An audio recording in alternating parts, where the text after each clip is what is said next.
Sorry, I just had to eat my breakfast, you know? Man wakes up 11:15, takes a few minutes to realize he needs to get out of bed, hits the shower, gets attacked by a miniature schnauzer for about 10 minutes trying to leave the house, get to the studio, you just, reply to a couple of emails, asking someone on Skype, realize it's 10 minutes before the stream, have to eat a breakfast, start eating breakfast, don't quite make it on time. Sometimes that happens, you know? Sometimes that's just the life we live in this day and age. What's up, everybody? Again, welcome to the stream. It's Kung Fu Cup number 10 with $500 on the line here today, as always, as we set on up into Cure versus Patience for our first round matchup from the round of 32 here today. So, round of 32 action, and excited to see what's going to be coming around in this in the near future.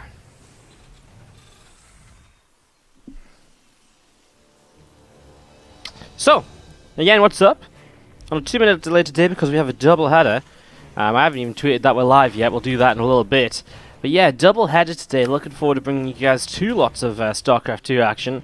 2 different tournaments, back to back, more or less. Depends how long this first one lasts. Maybe this first one won't last as long as I thought it would with how few games there might be. But we can grab some replays, and I've got some replays to cast. So we're basically looking at 6 hours right now until the second event, and then the second event onwards. We're looking at about a 9-ish hour stream at the very least, I would say. We're going to pop out of this natural expansion and is going to be heading up to the top side. Stargate is going to be finishing up in the near future as well. +1 attack coming in on the engineering bay. A tech lab on this barracks off to the left, and the barracks on the command center, sorry, on the main bit, on the natural, will start to morph into an orbital as well. Warp gate is starting up on the cybernetics core also. And we do see this probe of Patience is going to head away down towards the lower left hand side of the map.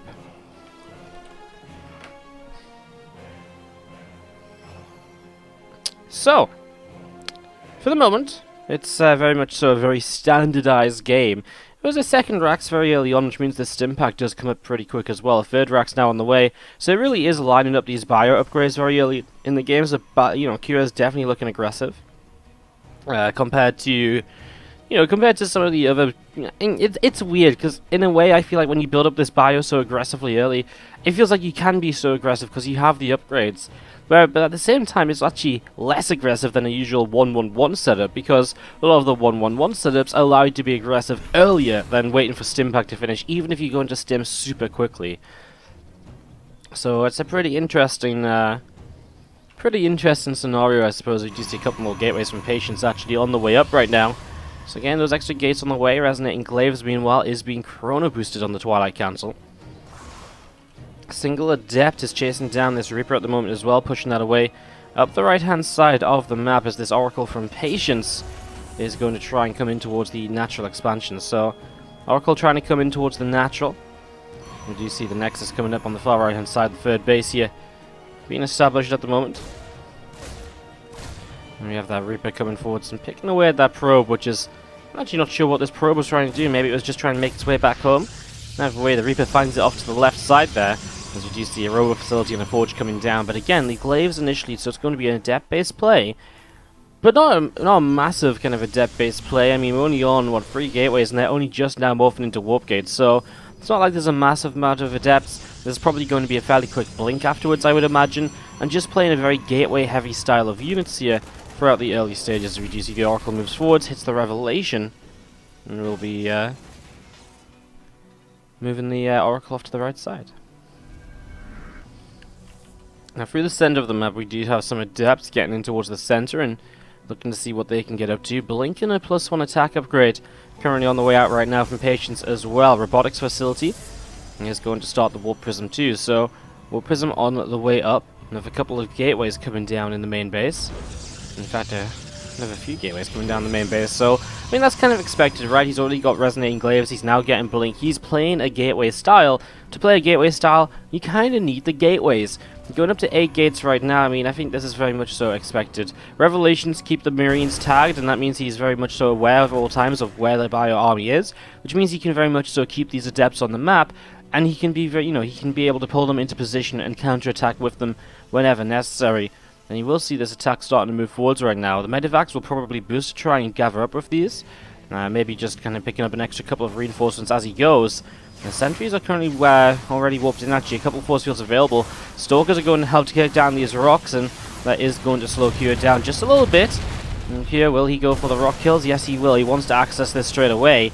Those extra gates cannot finish morphing into warp gates soon enough for these extra Stalker warpins. That said, though, I mean, Stalker warpins, maybe some adepts, because right now he doesn't even have Blink.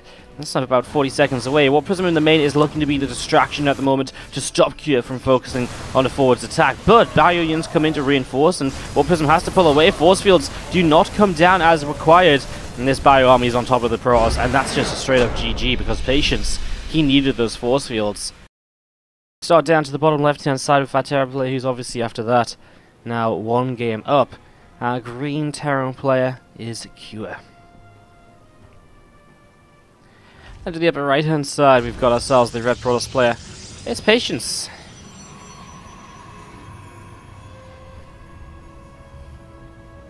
Alright, getting set up into this, getting ready to go in the next few moments.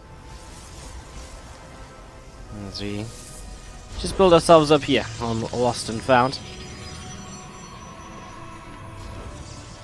First probe going to start moving across the map, and otherwise a gas Iraq's on the way here, and SCV going to be continued on out, and we wait to see just what Kyo will bring this time. Is he going to open bio again? Is he going to this time maybe play a 1-1-1 style? Obviously that's right from the get-go, just a way in which you can definitely kind of find a couple of differences here in how he opened.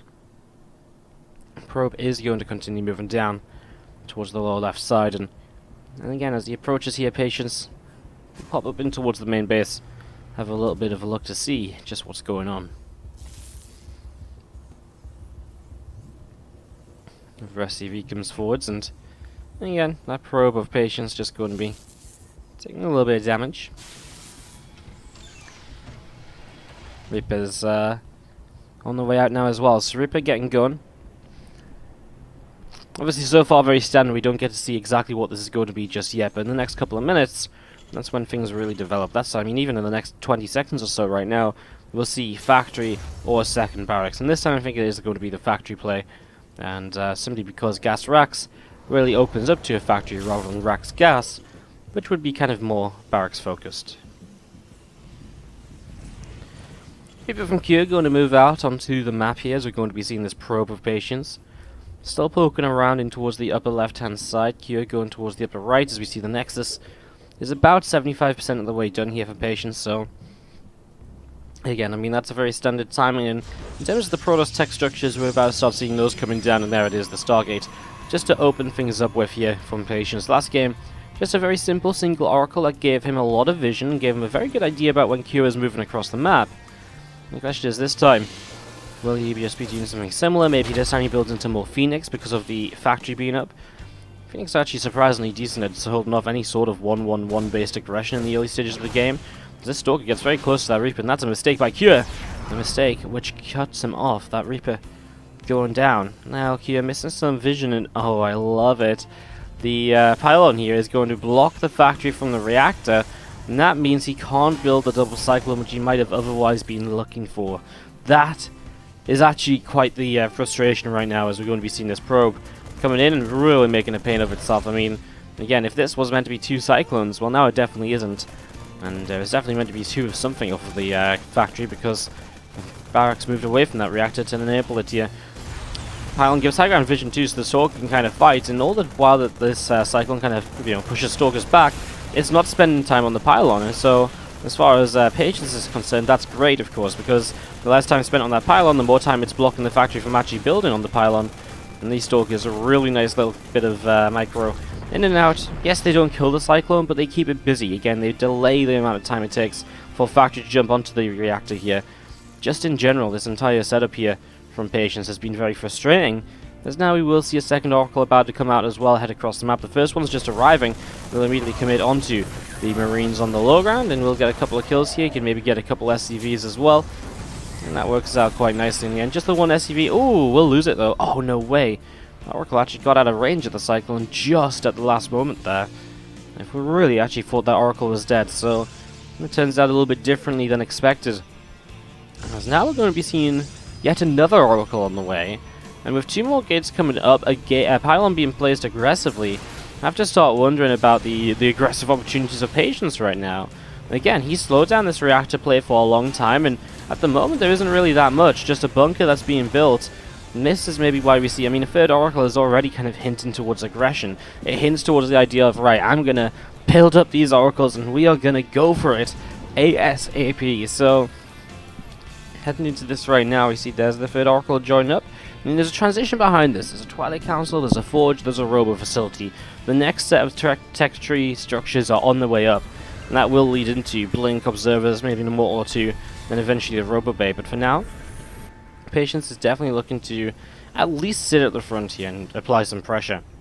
Cyclone will see the 4 Stalkers. And Patience just going to try and force some SCVs off the mineral line to be able to, I'll do exactly that, to pick them off as they repair the bunker. And it's a couple SCV kills so far. Revelation just being used again. Those Oracles not doing much more than very simply keeping track of those units so that Patience can always see more or less what's going on here. Just one attack upgrade on the way from Q, as we will see the Viking is up the north side. Has not really been able to find a way to come in towards these Oracles just yet. I mean, it's a nice little play because you can see Patience had 3 gates, but he didn't warp in 3 Stalkers. He only warped in 2, knowing that 4 Stalkers is the number needed to one-shot an SCV. So it was the perfect amount in that regard as she is. Wow, that's 2 dead Oracles. That's a shame. Patience is not quite pulling those back and not paying attention at the moment in which Q came forwards. And that is a big shame, actually, because 2 Oracles, you know, when you invest into multiple Oracles like this, of course you want to kind of keep them alive. Losing them right from the get-go, that's obviously just, you know, really not what you're aiming for. Viking will head in towards the main base here, and as these extra gateways finish up in Patience, this Viking will most likely drop on down and start to pick off a probe or 2. Once 1 probe, going for a 2nd, and going for a 3rd. Well, he actually gets himself into the little gap here. There's actually no minerals up on this side, so you can't even mineral walk past this position. Gets 5 workers, not bad. A couple of them brought to half health as well.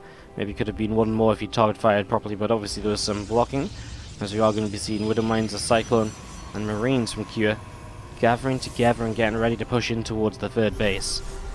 Scan comes down. Q will see what's up, and we will just have these units starting to push in towards the rocks right here. So, rocks taking some damage.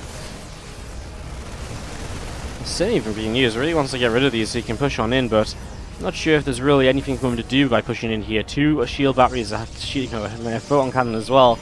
So many Stalkers, I just don't think there's a way forward. There are an Oracle that survives. Drops the Revelation, hits the Medivacs, which is nice, because obviously now you can keep track of potential drops.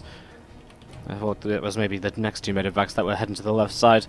And Kiro has been looking to be aggressive here. 5 racks up, 3rd base just now building.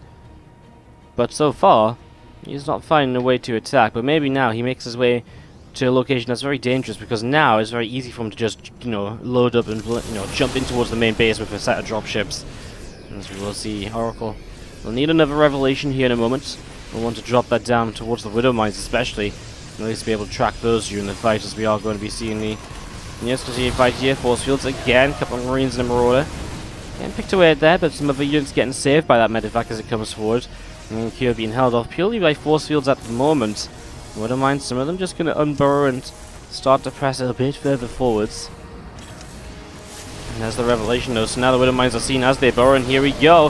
This is where we're waiting to see, where do those Widow Mine shots go off? I mean, the Stalkers blink in, so they're going to take some hits for sure.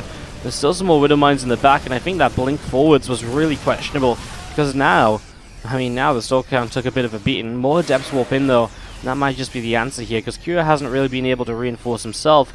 Splitting up his units, he wants to try and avoid any sort of Widow Mine friendly fire.